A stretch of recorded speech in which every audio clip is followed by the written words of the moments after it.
Do you think there is enough sexual health information out there that's accessible specifically for queer people? No. Like, can you kind of discuss that for me? Yeah. Yeah, it's really difficult because I feel like that's always what I come back to when I think about like school, is how like one, like sex ed wasn't accessible.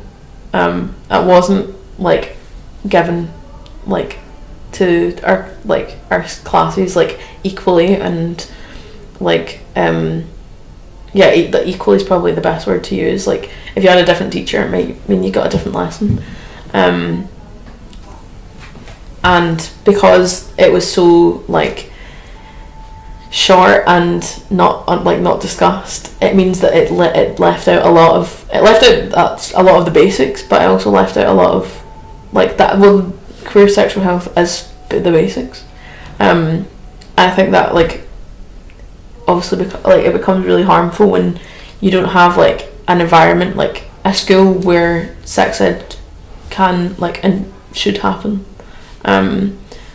Like then you have that lack of support. Like if you're like a young queer person in school and you're not getting like good access to information, it's obviously very very harmful. And I always come back to that to think about like how like my curiosity of learning like was always like encouraged at school, like because that's what the teachers want you to do, but my areas that I was interested in were like sexual health and like relationships and like queerness, like, but that's like as soon as I bring that up, then they're like, no, I don't want to hear that. Like I don't want to encourage you to do that.